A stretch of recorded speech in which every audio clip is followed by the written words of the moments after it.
Saludos y buenas noches. Un café con Max le da la cordial bienvenida a usted que cada noche nos sintoniza. Deseamos que su tiempo con nosotros sea agradable y de bendición para sus vidas. Que sea el tiempo de refrigerio espiritual donde el poder sobrenatural de Dios obre en usted y los propósitos maravillosos que Dios tiene se cumplan, donde la palabra sea la fortaleza del guerrero Hijo de Dios. Un toque del amor de Dios cambiará su atmósfera para siempre y lo llevará a cruzar la última frontera hacia su tierra prometida. La decisión es suya.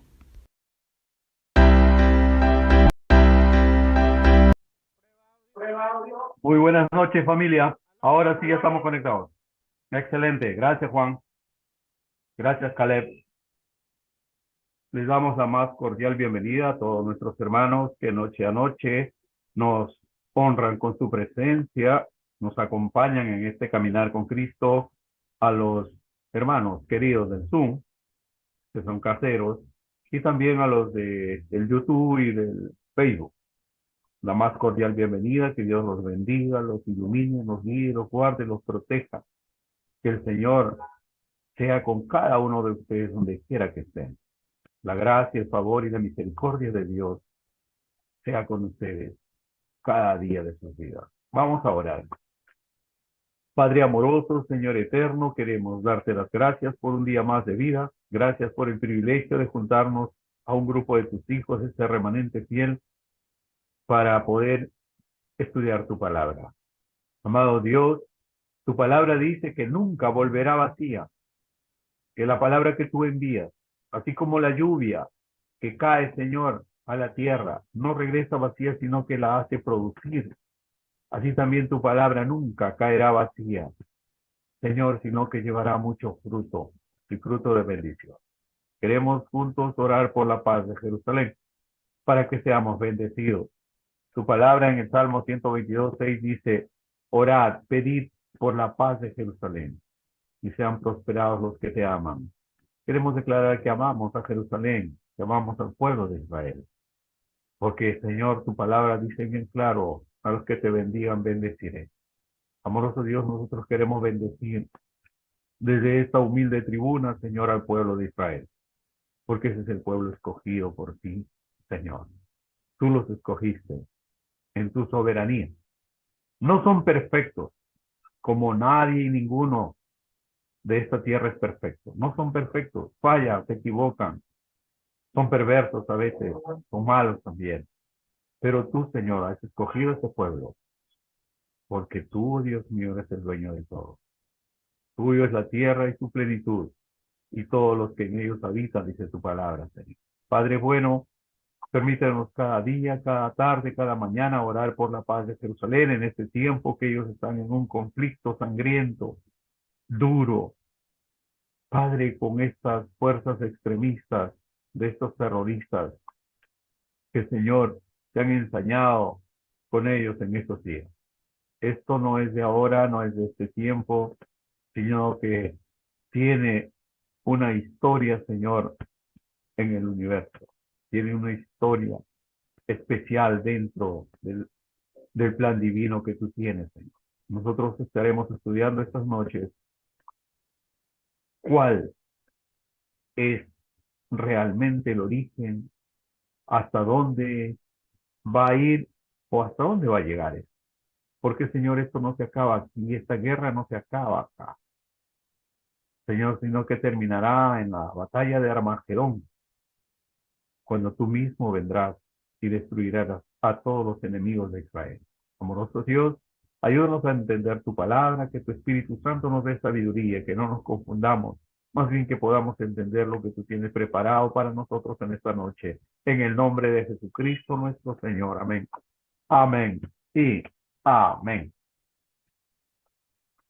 Hemos titulado a estos temas porque no creo que la acabe en 2 o 3 noches, esto va para más. Lo hemos titulado Trasfondo histórico del conflicto árabe-israelí.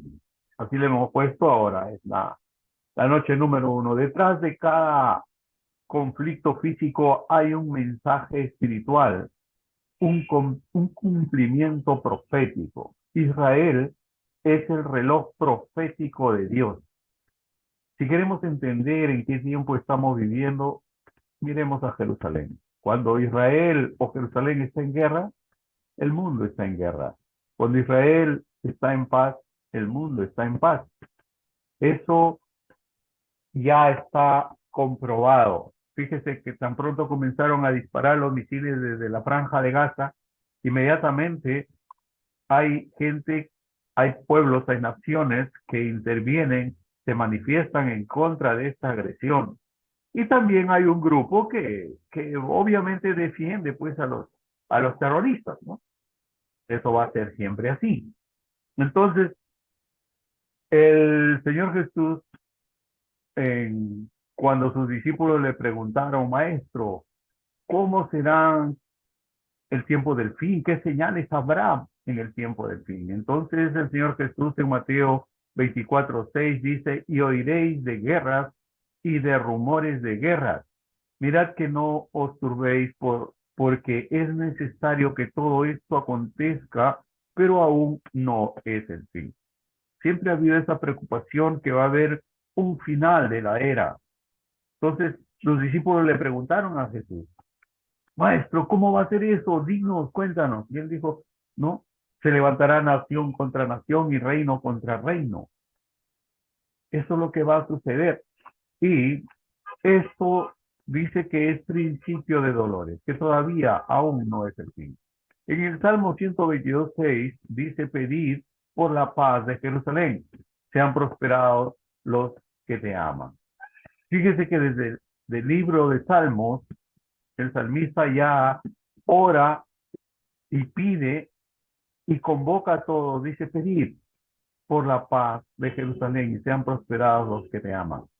Eso debería ser parte de nuestra oración, hermano, de todos los días. Eso demostraría que nosotros amamos a Israel, al pueblo elegido por Dios. Repito, ellos no son perfectos, no lo son. Es más, hay muchos israelitas judíos que no han aceptado a Jesucristo como su Señor y Salvador.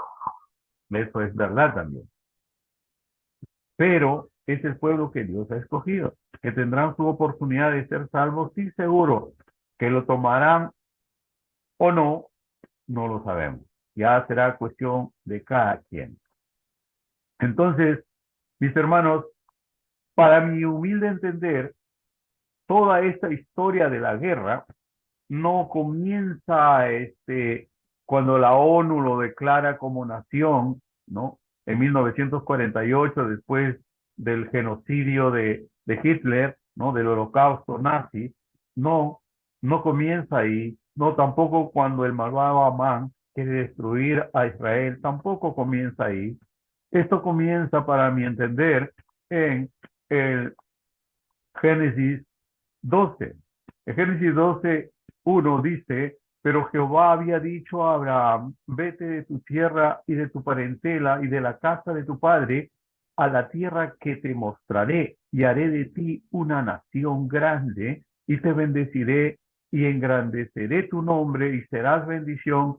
Bendeciré a los que te bendijeren y a los que te maldijeren maldeciré. Absolutamente nada pasa por casualidad. Y todo, absolutamente todo lo que está sucediendo en este año, en este día, en esta semana, en estas horas, ¿no? El Señor lo sabe y todo esto cumple un propósito divino. Hermanos, no es casualidad que jamás este grupo extremista talibán esté atacando a Israel ahora. No, no es casualidad. Fíjese que unas semanas atrás, tal vez 4 o 5 semanas, tal vez 6, digamos que el gobierno israelí estaba en negociaciones con el gobierno de Arabia Saudita para establecer, digamos que un acuerdo de paz entre los árabes y los israelitas. Que ya para la profecía esto venía a ser como un detonante, como una chispa que va a incendiar la pradera. Y bueno, es lo que sucedió, ¿no? Estaban en esas negociaciones para firmar ese acuerdo de paz el gobierno árabe, ¿no? y, o sea, Arabia Saudita, mejor dicho, Israel. Entonces, aquí el grupo Hamas, del ejército Hamas, es un grupo terrorista, ¿no? Patrocinado por Irán y por los palestinos, inmediatamente han preparado todas sus trincheras, todo su armamento bélico y han comenzado a disparar contra Israel a diestra y siniestra, comenzando este conflicto que ya tiene 8 días, 9, 10 días creo, ¿no? Y donde ya hay muchos muertos y también a mi humilde entender esto no se va a acabar mañana, no, pienso que tiene para mucho más. Esto va, espero que no entren otras naciones a fallar, que ya se apuntaron, ¿no? ¿No? Entonces, esperemos que esto no genere, digamos, más mortandad, más muerte. Que sea nuestra oración, amados hermanos, porque la paz llegue a Jerusalén. Y si Jerusalén está en paz, el mundo estará en paz.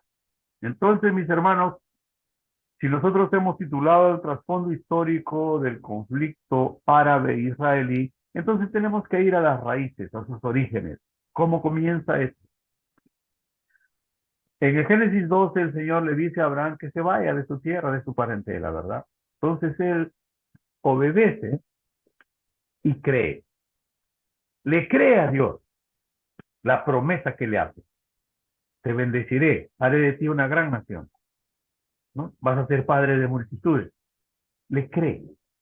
Y le obedece también, porque sale, deja a su parentela y se va a una tierra que él no conocía, que era la tierra prometida, la tierra de Canaán, lo que es ahora Jerusalén y sus alrededores. Él salía de Ur de los Caldeos. Entonces, mis hermanos, él llega con su familia a Canaán, que es la tierra prometida, y pasan 10 años ahí y no pasa nada, él no tiene el hijo de la promesa, ya para eso ellos envejecieron más, Sarai ya tenía 90 años y Abraham ya tenía 100 y no tenía hijo. Entonces aquí, Sarai, tratando de darle una manito a Dios, le pide a Abraham, dice, quiero que tengas un hijo con mi criada Agar. Ellas tenían una criada que era egipcia, ¿no? Que vivía con ellos, que era su sirvienta, ¿no? Y le dice a Abraham, eh, tienes que llegarte a ella, porque ¿qué sucedía? Las leyes en ese tiempo, la costumbre era que si alguien tenía una criada en su casa y esa criada tenía un hijo, dos hijos o cinco, esos hijos automáticamente pasaban como hijos de los patrones, porque los criados no tenían una legislación, no tenían de alguna manera la prerrogativa de ser padres. Biológicos sí, pero no, digamos que para todo el mundo, para toda la ciudad, eran hijos de los patrones. Entonces, aquí es donde cuando tratas de adelantarte a la promesa, cuando tratas de poner la mano primero, cuando tratas de ayudarle a Dios, es que vienen estos problemas. ¿Me entiendes? Entonces, Sarita comete un error ahí, le dice, llégate por favor a mi criada Agar y tengo un hijo para que sea mío. Porque ya entre nosotros, yo a donde yo puedo ver, ya no pasa nada. Bueno, entonces sucede que Abraham se llega a la criada y tiene un hijo. Ella quiere embarazar, tienen un hijo. Finalmente, voy a tratar de resumir por razones de tiempo, aunque igual va a quedar material para mañana y para pasado, seguro. Toda esta semana probablemente estemos tratando el tema. Entonces, ¿qué sucede? Agar, una vez que se ve embarazada, comienza a despreciar a su patrona, porque obviamente la patrona no podía tener hijos y ahora ella estaba embarazada del patrón. Finalmente nace el niño y le ponen su nombre Ismael. Ya tiene un hijo Abraham con la criada egipcia llamada Agar. Pasan unos años, quiero entender que son 8 o 10 años de diferencia entre Ismael y Isaac. Y en ese momento sale embarazada Sarita. Y a los 9 meses nace el hijo de la promesa, o sea, Isaac. Para entonces ya Abraham tiene 2 hijos. Uno es Ismael en la criada y otro es Isaac en su esposa Sara. ¿Correcto? Y tiene 2 hijos. Entonces aquí es donde comienza la controversia. Sara le dice, quiero que votes a Agar y a su hijo porque mi hijo no va a heredar con el hijo de la criada, ¿no? Entonces ahí ya le duele su corazón a Abraham porque definitivamente era hijo de Abraham, los dos, ¿no? Si bien es cierto, Ismael era de una relación, digamos, con Agar la criada, y Isaac era con su esposa Sara. Ahora, aquí es donde se parten las cosas. Aquí es donde se divide, se fracciona y da origen a estas controversias eternas. Ahora mire, eh, Ismael, hijo que tuvo con la egipcia Agar, es padre de los árabes, de toda la colonia árabe o de la gran mayoría de los árabes, de los Emiratos Árabes, es decir, de todo, ¿no? Arabia Saudita, viene de la simiente de Ismael, ¿correcto? Y de la simiente de Isaac, del hijo de Sara, con Abraham, viene el pueblo judío. Yo lo voy a leer acá en la Biblia, lo que dice la palabra de Dios, para sustentar de lo que yo estoy comentando ahora. Dice aquí en Génesis 25, verso 12, dice descendientes de Ismael. Aquí Ismael ya nació, ahora ya tiene descendientes. Dice, estos son los descendientes de Ismael, hijo de Abraham, a quien le dio a luz Agar, egipcia, sierva de Sara. Estos pues son los nombres de los hijos de Ismael nombrados en el orden de su nacimiento. El primogénito de Ismael es Nabaoit, luego Sedar, luego Abdel, Mitzram, Misma, Duma, Masa, Adar, Tema, Getur, Nefis, Caema. Estos son los hijos de Ismael y sus nombres por sus villas y por sus campamentos. 12 príncipes por sus familias. Es decir, es interesante aquí que Ismael tiene 12 hijos también, ¿correcto? Y Isaac también va a tener 12 hijos. Isaac va a tener un hijo y ese hijo va a tener 12 hijos que van a formar las 12 tribus que finalmente van a ser la nación de Israel. Entonces yo sigo leyendo en el verso 17, dice, y estos fueron los años de la vida de Ismael, 137 años, y exhaló el espíritu Ismael y murió y fue unido a su pueblo. En el verso 18 dice, y habitaron desde Ávila hasta Sur, que está enfrente de Egipto, viniendo a Siria, y murió en presencia de todos sus hermanos. Acá está mencionando la Biblia en el Génesis a Egipto y a Siria, que ellos moraron en esos alrededores. Y esos alrededores son los alrededores del pueblo de Israel, de la nación de Israel. Geográficamente son sus vecinos. Colidan, o sea, comparten frontera con Egipto. ¿Me entiendes? Con Siria, con Libia, en fin. Entonces, esos son los 12 hijos que tiene Ismael, de los cuales de su descendencia viene toda la generación de los árabes. Ahora viene en el verso 19 del capítulo 25 de Génesis, dice, estos son los descendientes de Isaac, hijo de Abraham. Abraham engendró a Isaac, ¿correcto? Es el hijo de la promesa. Y era Isaac de 40 años cuando tomó por mujer a Rebeca, hija de Betuel arameo de Padam Aram, hermana de Labán arameo. Y oró Isaac a Jehová por su mujer, que era estéril. Es interesante aquí también otro dato. Sara era estéril. Oraron, pidieron, ¿no? El Señor le promete un hijo, finalmente le nace Isaac. ¿correcto? Ahora Isaac ya es un hombre de 40 años, le traen una mujer para que sea su esposa, esa es Rebeca, y resulta que se casa con 40 años, ya llega a 60 años y no tienen un hijo. Ahí es donde piden, voy a leerlo mejor.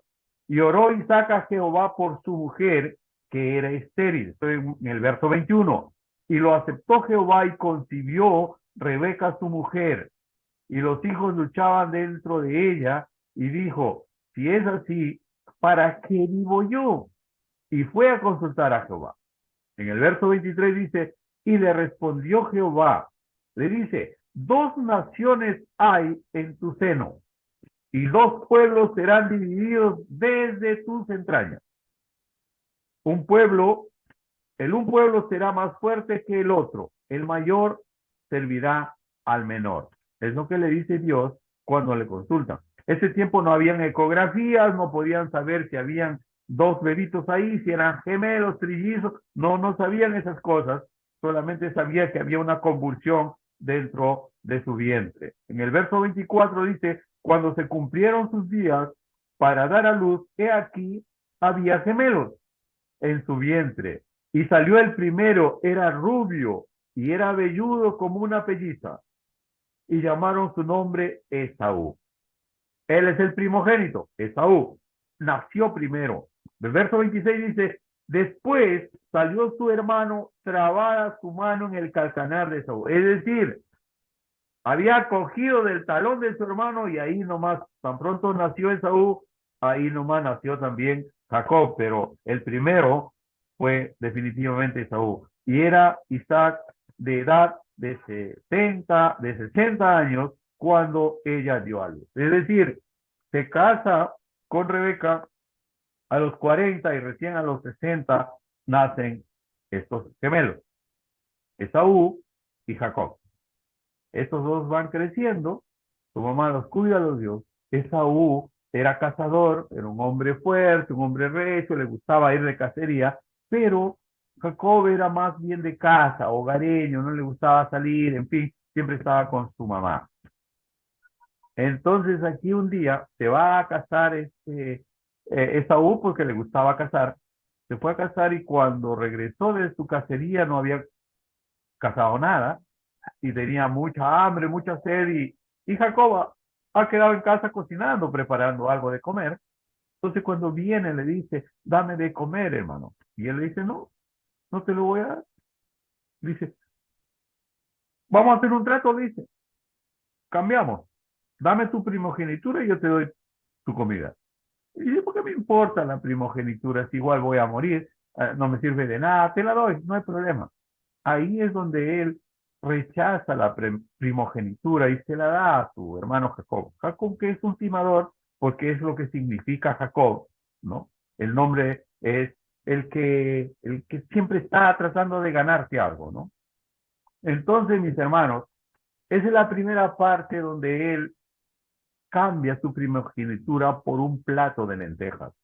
Es lo que dice la Biblia, ¿verdad? Luego de esto, viene pues la bendición ya de Dios, de su padre ya era anciano, Isaac ya estaba para morir, y quiere bendecir a sus hijos. Entonces le dice a su hijo Esaú, ándate a cazar, tráeme algo de tu cacería, prepárame un guiso como sabes hacerlo para bendecirte porque ya voy a morir. ¿No es cierto? Es lo que le dice Isaac a, a, a Esaú. Pero la mamá Rebeca está escuchando esto y dice, van a bendecir a Esaú. Como que más quería a Jacob, la mamá. Había una, que te digo, le daba más importancia a Jacob que a Esaú. Porque estaba en casa, sabe Dios. No dice aquí por qué la mamá lo quería de alguna manera más a Jacob que a Esaú. Entonces, la mamá hace una trampa y le dice, bueno, como Esaú era velludo, muy velludo, y tal, y volía a campo porque siempre estaba de cacería, entonces ella hace una trampa, va, coge unos cabritos ahí de sus ovejas, le preparan un guiso rapidito nomás, para el viejito que ya no ve, ya no veía para entonces, ¿no? Y se viste con pieles de camello para fingir que es el peludo y tal. Finalmente, mis hermanos, entra y le dice, papá, ya estoy aquí, te traje tu guiso, ahora bendíceme. Estoy ahora en Génesis 27, 26. Y dijo Isaac, su padre, acércate ahora y bésame, hijo mío. Y Jacob se acercó y le besó, y le olió a Isaac y el olor de sus vestidos, y le dijo, diciendo, mira, el olor de mi hijo, como el olor del campo que Jehová ha bendecido. Entonces ahí ya le bendice. En el verso 28 dice, Dios pues te dé, acá viene la bendición de Isaac antes de morir. Pero él está creyendo que está bendiciendo a Isaac, su hijo, ¿no? Pero acá estaba la trampa, era Jacob el que estaba recibiendo la bendición, en complicidad con la mamá. Entonces aquí dice en el verso 28, la bendición. Dios pues te dé del rocío del cielo y de las grosuras de la tierra, y abundancia de trigo y de mosto, sirva ante los pueblos, y naciones se inclinen a ti. Sé Señor de tus hermanos, y se inclinen ante ti los hijos de tu madre. Malditos los que te maldijeren, y benditos los que te bendijeren. Le da la bendición del primogénito, se lo dan a Jacob, que salió segundo, ¿verdad? Entonces dice el verso 30, y aconteció luego que Isaac acaba de bendecir a Jacob y apenas había salido Jacob de delante de Isaac, su padre, que Esaú, su hermano, volvió de cazar. E hizo también el guisado y lo trajo a su padre y dijo, levántate mi padre y coma de la casa de su hijo para que me bendiga. Entonces Isaac, su padre, le dijo, ¿quién eres tú? Y él le dijo, yo soy tu hijo, tu primogénito, Esaú. El verso 33. Y se estremeció Isaac grandemente y dijo, ¿quién es el que vino aquí, que trajo casa y me dio y comí de todo antes que tú vinieses? Y lo bendije y será bendito. Cuando Esaú oyó las palabras, dice el verso 34, exclamó a gran voz, muy amargamente, exclamó y le dijo, bendíceme también a mí, padre mío. Y él le dijo, vino tu hermano con engaño y tomó tu bendición. Y Esaú respondió, bien llamaron su nombre Jacob, pues ya me ha suplantado 2 veces, se apoderó de mi primogenitura y aquí ahora ha tomado mi bendición. Y dijo, ¿no has guardado bendición para mí? El verso 37 dice, Isaac respondió y dijo a Esaú, he aquí, yo le he puesto por señor tuyo y le he dado por siervos a todos sus hermanos, de trigo y de vino le he provisto. ¿Qué pues te daré a ti ahora, hijo mío? Y Esaú respondió a su padre, ¿no tienes más que una sola bendición, padre mío? Bendíceme también a mí, padre mío. Y alzó Esaú su voz y lloró. Entonces Isaac, su padre, habló y le dijo, he aquí, será tu habitación en grosuras de la tierra y del rocío de los cielos de arriba. Por tu espada vivirás y a tu hermano servirás. Y sucederá cuando te fortalezcas que descargarás tu yugo de tu servicio. Aquí hay 2 corrientes. Uno es de parte de Ismael, que es el padre de todo el pueblo árabe, y de Esaú, que son los grupos étnicos que se forman también, ¿no? Que van a luchar en contra de Israel.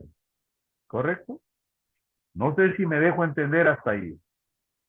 Hay 2 hermanos que luchan desde que están en el vientre de su madre, se pelean ahí, y estos finalmente le roba la primogenitura Jacob. Su madre, Esaú quiere matar a su hermano, y su madre agarra y lo manda, le dice, ándate al otro pueblo, ¿no? Donde está mi hermano, ¿no? Labán, y quédate a trabajar allí, porque si no, tu hermano te va a matar. Entonces, Jacob va a este pueblo, llega al lugar, pregunta dónde está su tío Labán y finalmente llega a su casa. Ahora Labán tiene dos hijas. Una es, ¿no? Raquel y la otra es Lea. Tiene dos hijas ahí y dice la palabra de Dios que Lea tenía ojos hermosos, pero que su hermana, ¿no? Rebeca era una mujer hermosa, de agradable aspecto. Entonces aquí es donde él trabaja para casarse con el amor de su vida, Rebeca. Y mira qué tremendo que Rebeca también es estéril. Es interesante que en estas tres generaciones hay una mujer estéril. Sin embargo, a pesar de la dificultad de ser estéril, finalmente salen concibiendo y siendo bendecidas. De aquí, de estas dos hermanas con las que finalmente se casa Jacob, ¿no? Vienen las 12 tribus. De Isaac con Rebeca, que era estéril, ¿no? Vienen los gemelos Esaú y Jacob. Esaú era el primogénito, pero vende su primogenitura por un plato de lentejas. Jacob pelea con un ángel y allí le cambia de nombre. El ángel le dice, ya no te llamarás más Jacob, sino Israel será tu nombre. Desde allí comienza la nación de Israel. Jacob tiene serios problemas con su hermano Esaú, ¿no? Mamá Rebeca lo manda donde su hermano Labán, ¿no? Que tiene dos hijas, Lea y Raquel, ¿no? Lea le da 4 hijos en principio, ¿no? Rubén, Simeón, Leví y Judá. Pero después de un tiempo le da 2 hijos más, Isaacar y Zabulón. Raquel era estéril, no podía tener hijos, entonces le da a su sierva, lo mismo que hace Sara dándole a su sierva, a su criada, le da, ¿no? Su criada se llama Bila, y en Bila, ¿no? Jacob tiene 2 hijos, Dan y Neftalí. Viendo ya esto que, Raquel le entregó a su criada para que tengan hijos a través de ella, entonces también Lea le da a su sierva Silpa, ¿no? Para que tuvieran hijos también. De aquí le nació Gad y Aser. Finalmente, sumando todo, son 12 hijos que tiene Jacob. Y esos 12 hijos vienen a formar las 12 tribus que finalmente forman la nación de Israel. Por Ismael, 12 tribus, ¿verdad? Y por Isaac, 12 tribus. Ismael viene a ser la descendencia de todo el pueblo árabe. Y de Jacob, o sea, de Israel en este caso, vienen a formar la gran nación de Israel. Ahora, vamos a enfocarnos un poco en lo que es el pueblo árabe, la gran nación árabe. Aquí hay 2 ramas del Islam, los chiitas y los sunitas, que están divididos. Acuérdense de que el pueblo musulmán tienen, digamos, su religión que es el Islam, su Dios es Alá y su profeta es Mahoma. Y ellos forman más o menos 1.200 millones de fieles en el mundo. O sea, es una gran cantidad. Después del cristianismo, el Islam es la religión más grande que existe en el mundo. Hay más o menos 1.200 millones de fieles musulmanes. Ahora, las diferencias entre sí, porque se genera de los árabes, cómo se dividen, cómo se fraccionan ellos. Cuando en el siglo VII, ¿no? En el siglo VII, Mahoma funda el Islam, ¿correcto? Y cuando Mahoma muere, entonces ellos entran en controversia quién va a ser el que lo va a suceder, el que va a estar después de que ya murió el profeta Mahoma.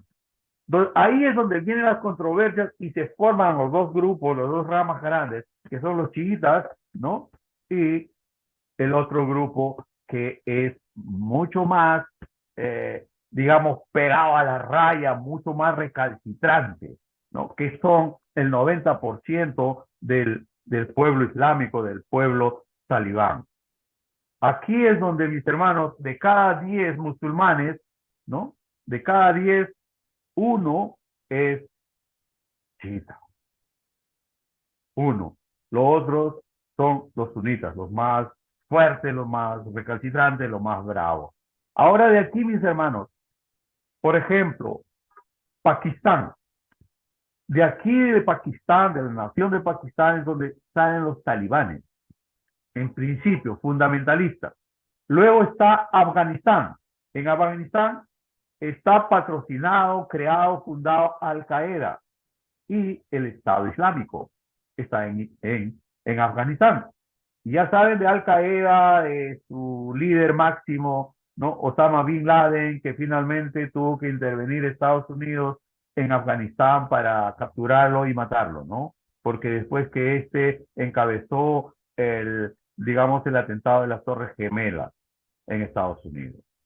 Ahora, volvemos a Irán.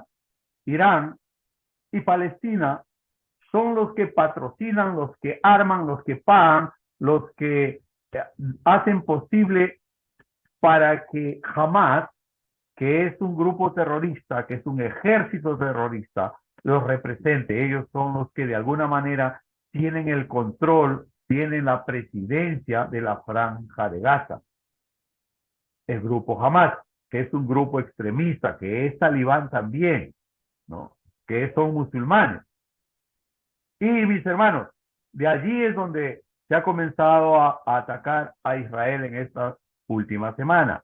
Libia y Siria son los que patrocinan a Hezbollah. ¿Hezbollah qué es? Es otro grupo armado, es otro grupo terrorista que también le tiene tirria a Israel. Todos ellos apuntan a desaparecer del mapa a Israel.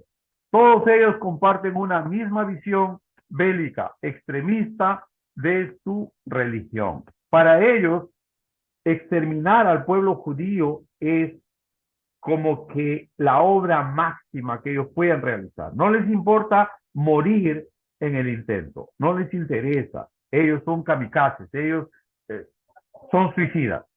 Pueden ponerse una bomba y subirse a un avión con el fin de explotar. Es lo que hicieron en el atentado de las Torres Gemelas. Ellos estaban piloteando los aviones, ¿cierto? Sacaron a los pilotos oficiales, comenzaron a pilotear los aviones y los clavaron ahí contra las Torres Gemelas. Se inmolaron. Para ellos, morir por Alá es, digamos, ganarse la gloria. Esa es su mentalidad. Es más, ellos creen que cuando el Señor le pidió que sacrifique a su hijo a Abraham, ellos creen y lo confiesan que fue a Ismael el que Abraham llevó al sacrificio, ¿no?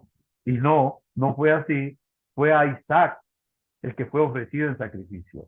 Pero ellos lo creen de esa manera porque su padre es Ismael, él es el padre. Y la palabra de Dios dice que será hombre fiero, es lo que le dice a Agar, será hombre fiero, ¿no? Su mano será contra todas las naciones y todas las naciones contra ellos.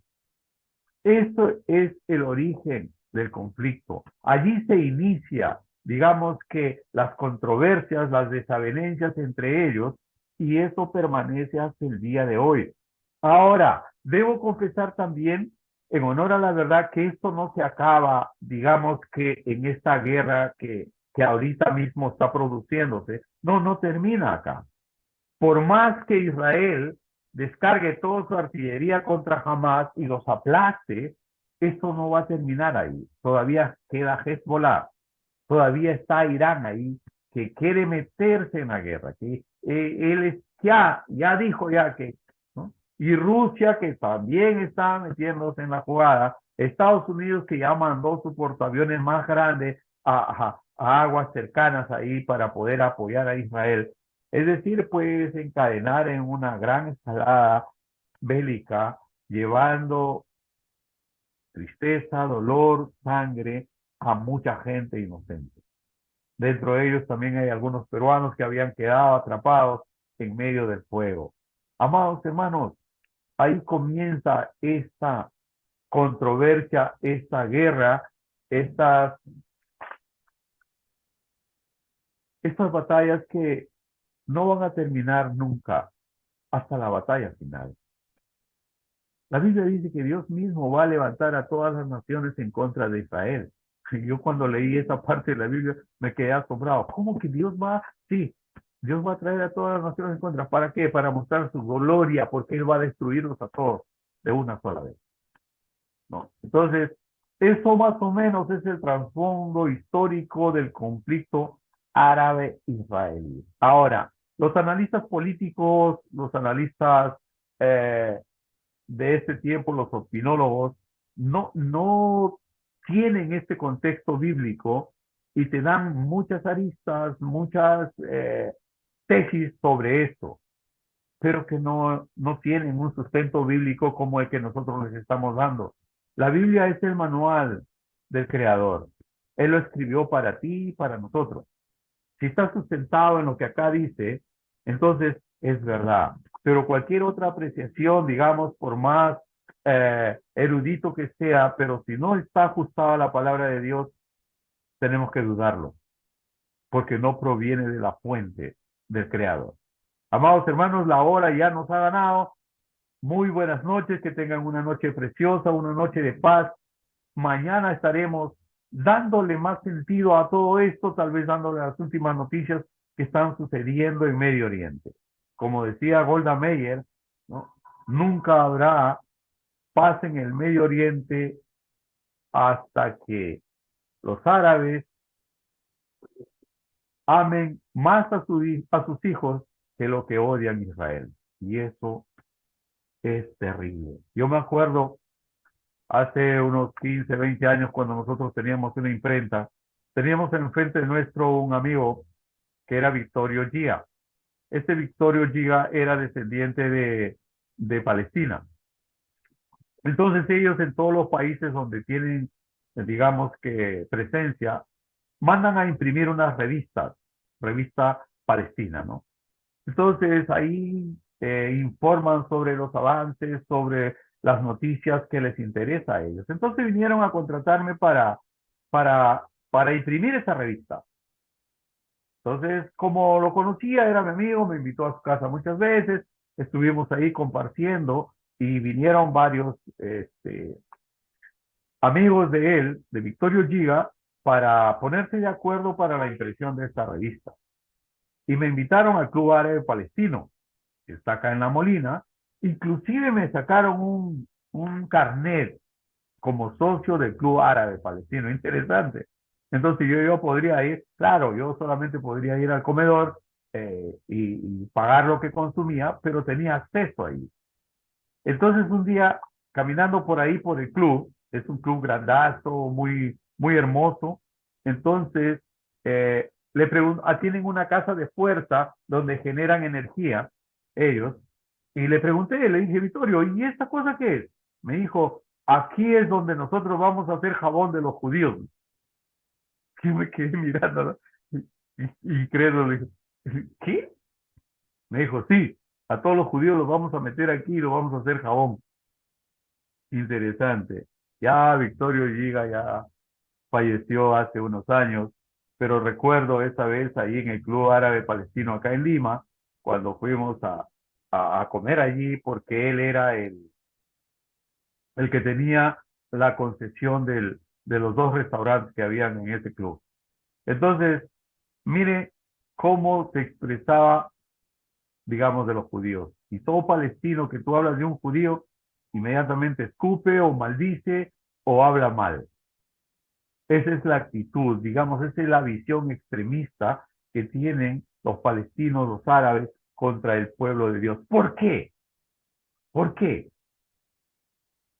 Porque en principio tenemos que reconocer que nuestro Dios envió a su Hijo Jesucristo y Él nació en Jerusalén. Luego, tenemos que entender también que el Señor separó del mundo, de todos los pobladores del mundo que había, a Abraham y a su familia, para formar de ellas una nación santa. Es decir, cuando digo santa no es que sean perfectos, sino separados. Santo quiere decir separado, separado del mundo, para que sea una nación de judíos que puedan representar. Y de esa simiente iba a nacer nuestro Señor Jesucristo y nacería en Jerusalén. Ahí sería sacrificado como Cordero de Dios que quita el pecado del mundo y de ahí iba a ascender al cielo.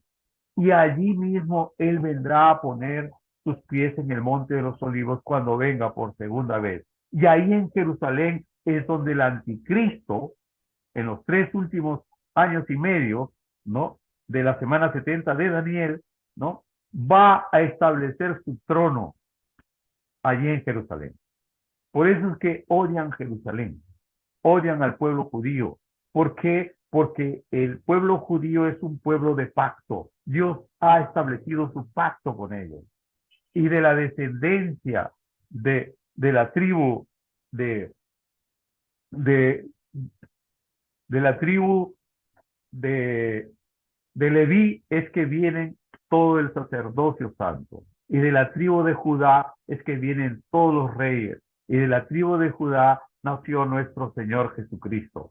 Por eso es que el pueblo árabe le tiene tirria, le tiene bronca, lo desprecia, lo odia a morir al pueblo de Israel. Por eso es que todos ellos, Irán, Irak, Libia, Siria, Jordania, Egipto, todos ellos quieren desaparecerlo. O sea, ellos viven solamente para odiar a Israel, porque quieren desaparecerlo, porque quieren desaparecerlo. Entonces, ese es el pleito, esa es la guerra que existe, y porque el pueblo de Israel tiene un aliado principal que se llama el Rey de Reyes y el Señor de Señores, que es el León de Judá, la estrella de David, y nadie va a poder con ellos. Ninguna arma forjada en tu contra prosperará. Aunque un ejército acampe contra mí, no temerá mi corazón. Aunque contra mí se levante guerra, yo estaré confiado en mi Salvador, dice el Salmo. Como Jerusalén tiene montes alrededor de ellas, así Jehová está alrededor de su pueblo. Él es el que vigila a su pueblo. Ninguna de las guerras va a destruir Israel. Ninguna de las guerras. Ninguna arma forjada contra ti prosperará, dice la palabra, ¿no? Y es el mismo Señor el que cuida de su pueblo. Lo atacarán, vendrán contra ellos, se formarán contra ellos. Todas las naciones del mundo van a rodearlo para destruirlo. Ahí vendrá nuestro Señor Jesús en la última batalla llamada la batalla del Armagedón. Que tengan muy buenas noches, familia. Nos copiamos mañana si el Señor lo permite. Cuídense mucho. Hasta mañana. Bendiciones.